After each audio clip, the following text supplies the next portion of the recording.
So people that have hurt you, you can understand that their pattern is what hurt you, not them. It was a pattern that they were running on that hurt you. And our greatest gift is being able to help other people see their patterns through us. So it's also okay that we've done it, because then they can see that we've done it and they can forgive us, and then they can forgive themselves. Good morning, you beautiful souls. Welcome back to my channel. My name is Michelle. We talk all things life, love, spirituality, law of attraction, and all of that juicy goodness. We are here for a morning message. I have 3 of my favorite books that you all have seen on my channel many times. We have Creating Money. We have Heart Thoughts by Louise Hay. We have Stephen Farmer's Pocket Guide to Spirit Animals. So we're going to start with the spirit animal. And when I do these page pulls, it's a message that you need to hear. It's just like a reading, but instead we're using books instead of cards or tarot. So let's see. Angels and guides, what do my viewers need to hear today? Ooh, the muskrat. Let's see what the muskrat says. Clean out your home and get rid of the clutter, starting with one room at a time. This is a time to go inside yourself through meditation or contemplation as a restorative and regenerative measure. Keep a dream journal for the next couple of days, spending a few minutes each morning when you first wake up recording your dreams and reflecting on their meanings.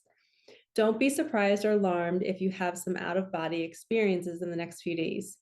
Rely much more on what you hear and what you smell rather than what you see in your communications, as doing so will help you pick up on more subtle meanings or contradictory messages. Interesting. So I'm going to hold it up for anybody that wants to screenshot that. So we're cleaning out our spaces, and we're meditating, and we're keeping track of our dream space. First message. Okay, let's do a little Heart Thoughts by Louise Hay. Okay. If you believe you did something wrong, then you are going to find a way to punish yourself. I rise above all limitations is the title. Each experience is a stepping stone in life, including any so-called mistakes. Love yourself for all of your mistakes. They have been very valuable to you. They have taught you many things. It is the way you learn. Be willing to stop punishing yourself for your mistakes. Love yourself for your willingness to learn and grow. And I always say mistakes are such blessings, because you literally have to learn, you have to learn your boundaries. And without making a mistake, without failing, without falling, we can't learn. We can't see, the polarities.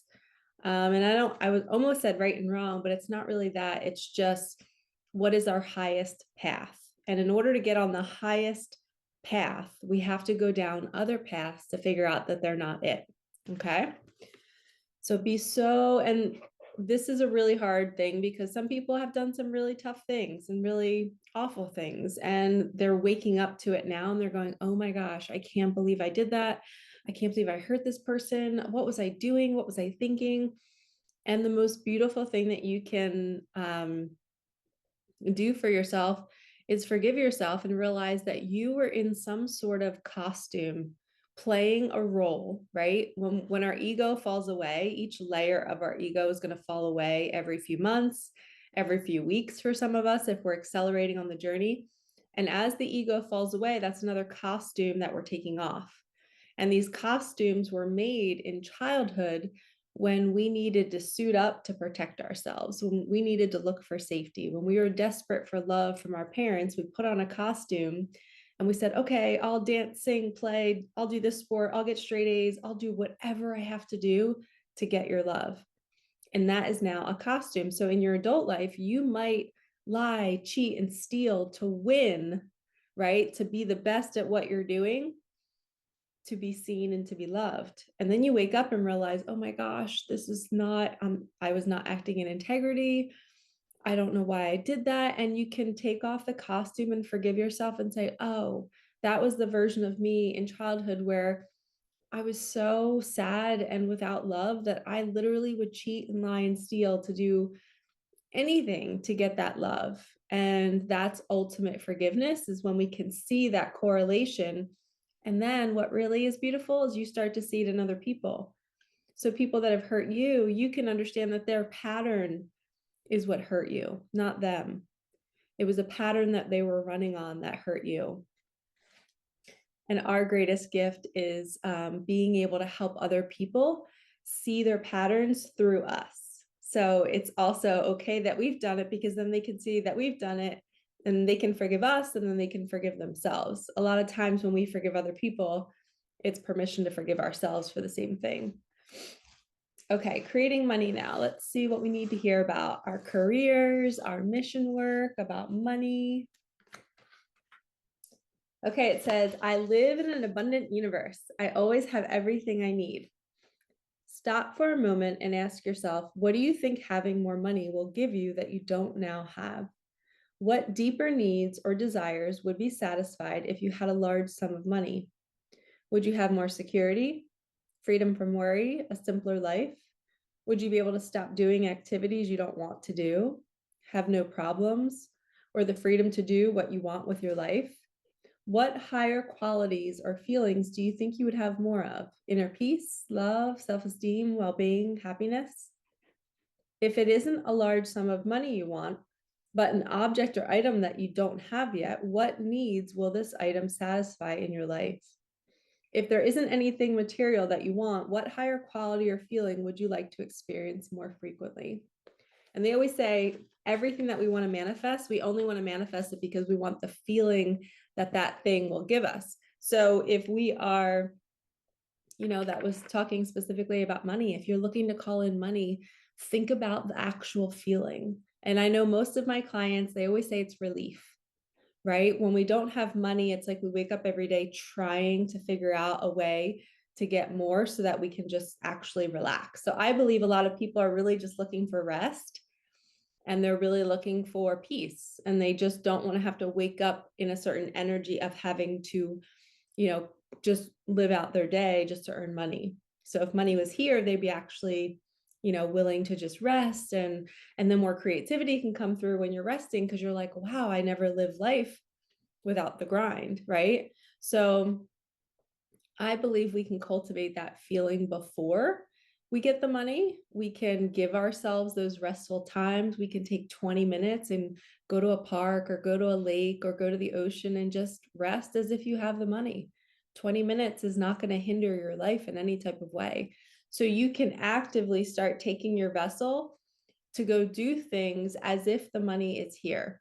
One of my favorite questions that I ask all strangers and people on trains and buses and planes and in stores: what would you do if I handed you $10 million right now? And you already traveled for an entire year, you did all that. What kind of service would you do? How would you want to help the world now that you're free to create? And it's wild that so many people don't have answers. They don't even know what they love. They don't even know what, that they have inside of them that they can give to the world. And it takes a while to learn that. And that's why we ask these questions. And that's why you guys are here watching this videos, because you're trying to figure out how to, master this game of life, right? You're trying to figure out your way. You're trying to find the way to be happiest, to be the healthiest version of yourself. You're trying to listen to your intuition, because we know the soul lives in the body, and the soul talks to us through our heart beating fast, through joy, through laughter, through happiness. And it's saying, hey, your highest path is down here. And the way you're going to know to go that way is by how you feel. And when you feel good, you can trust that feeling and go down that path, because you've made mistakes in the past where you went somewhere out of force. You went somewhere out of greed, right? You were trying to look for the money, but you weren't really looking for the feeling. You were just thinking, oh, if I do this thing that I don't like to do and I make a ton of money, then I'll feel relief and happiness. And that's not how it works. Spirit and God and the universe want you to be doing what you love, and then the money comes. And then the relief, there's no need for relief, because you're already happy. You're already doing what you love. So I hope these messages found you well. I'm sending you guys so much love. Like, comment, subscribe, hit that bell. I just wanted to pop on and share a few pages. This is a full moon week. We're coming out of the full moon on the 17th. So clean out your homes, go do something that makes you feel so good, keep track of your dreams. And if you need help with a reading, with a coaching session, everything is in the comments. I am sending you so much love. All right, peace out.